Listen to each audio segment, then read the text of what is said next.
Olá pessoal, tudo bem? Meu nome é Giovanni Lima e hoje eu vou falar para você sobre a carambola.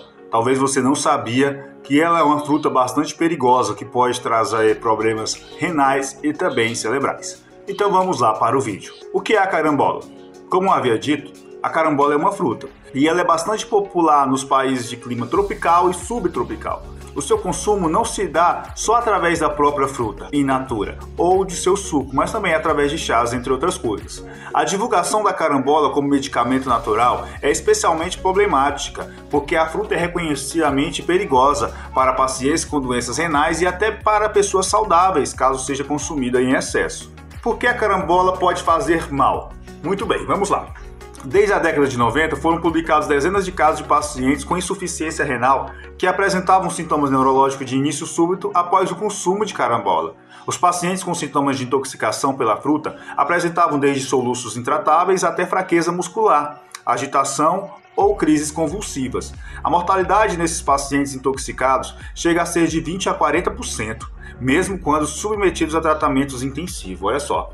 A carambola é perigosa porque ela possui uma neurotoxina poderosa chamada caramboxina, que é um aminoácido semelhante à fenilalanina. A caramboxina age no sistema nervoso central, provocando uma hiperexcitabilidade do cérebro, motivo pelo qual muitos pacientes ficam agitados e podem até ter convulsões. A carambola é especialmente problemática para os pacientes com insuficiência renal, porque a caramboxina costuma ser eliminada do organismo pelos rins através da urina.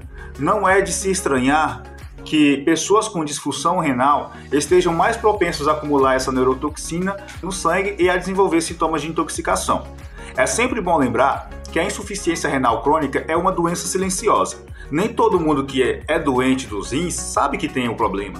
Estima-se que existem mais de 2 milhões de pessoas no Brasil com graus de diferentes doenças renal crônica. Grande parte desses pacientes não apresenta qualquer sintoma. Somente através da dosagem sanguínea de creatinina é que é possível identificar a insuficiência renal nos pacientes assintomáticos. Idosos, hipertensos, diabéticos, pacientes que fazem uso frequente de anti-inflamatórios, portadores de doença renal policística e pacientes com cálculo renal de repetição fazem parte do grupo de risco e podem ter algum grau de falência renal sem nem ao menos suspeitarem. Mas o perigo da carambola não está restrito apenas aos pacientes com insuficiência renal. Nos últimos anos têm sido descritos cada vez mais casos de intoxicação pela carambola em pacientes previamente saudáveis e jovens.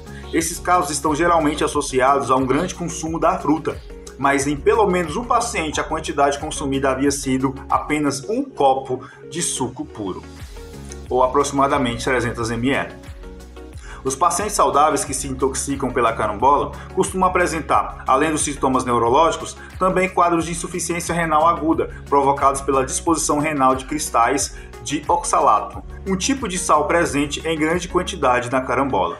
A nefropatia por oxalato é uma conhecida causa de insuficiência renal, que não é exclusiva dos pacientes com intoxicação por carambola.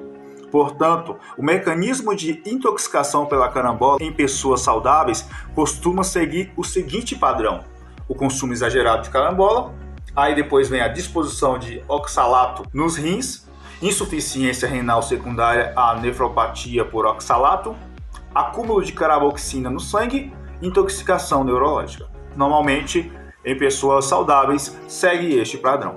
Sintomas da intoxicação. O primeiro sintoma de intoxicação pela carambola costuma ser um quadro de soluço, que é persistente e não responde a nenhuma das formas de tratamento habituais. Os soluços surgem habitualmente de 1 a 4 horas após o consumo da fruta, mas há casos que o intervalo de tempo é de até 24 horas. Após os soluços, os sintomas que costumam surgir, não necessariamente nessa ordem, são vômitos, dor lombar, fraqueza muscular, formigamento e perda de sensibilidade nos membros, insônia, agitação psicomotora, confusão mental, crise convulsiva, hipotensão arterial, insuficiência renal e até a morte. Então vamos lá para o diagnóstico. Como é que é feito o diagnóstico? O diagnóstico da intoxicação pela caramboxina é relativamente fácil em pacientes com insuficiência renal, que apresentam soluços incoercíveis e relatam consumo recente de carambola para o seu nefrologista. Por outro lado, o diagnóstico é muito difícil nos pacientes que chegam ao médico já em estágios avançados de intoxicação, como, por exemplo, com convulsões ou fraqueza muscular ou até mesmo em coma. Porque a maioria dos médicos pensa primeiro em AVC ou outras causas de intoxicação, pois a toxicidade da carambola não é muito conhecida entre os médicos que não são nefrologistas ou neurologistas. Se o paciente ou os familiares não referirem o consumo de carambola, é pouco provável que o médico vá pensar inicialmente nesta hipótese, entendeu? Então vamos lá, como é que é feito o tratamento? O único tratamento efetivo até o momento para a intoxicação por carambola é a hemodiálise, que deve ser realizada com sessões diárias. Mesmo os pacientes que previamente eram saudáveis devem ser tratados com hemodiálise, caso apresentem sinais neurológicos de intoxicação pela caramboxina. Os casos de intoxicação leve costumam melhorar após 2 ou 3 sessões de hemodiálise, enquanto os pacientes mais graves costumam precisar de pelo menos 7 dias seguidos de tratamento. E mesmo com o tratamento, alguns pacientes acabam evoluindo para o óbito. Vamos lá. Concluindo então, os indivíduos com disfunção renal estão proibidos de consumir carambola. Quanto mais grave for a disfunção renal, maior é o risco de intoxicação fatal, mesmo com pequenas quantidades da fruta. Indivíduos saudáveis devem evitar o consumo de carambola em grandes quantidades ou sob a forma de extratos ou concentrados. Nesse grupo, a intoxicação é rara, mas pode ocorrer se o consumo for exagerado. Evite consumir carambola em jejum ou se estiver desidratado. A intoxicação por carambola é provavelmente mais comum do que se imagina, mas boa parte dos casos nem é reconhecida. O surgimento de soluços persistentes após o consumo de carambola é um sinal muito sugestivo de intoxicação. Qualquer um nessa situação deve procurar rapidamente apoio médico. Pois é, pessoal, talvez você não sabia que a carambola era tão perigosa assim. Comentando um pouco com algumas pessoas, você pode analisar que nem pássaros gostam de carambola.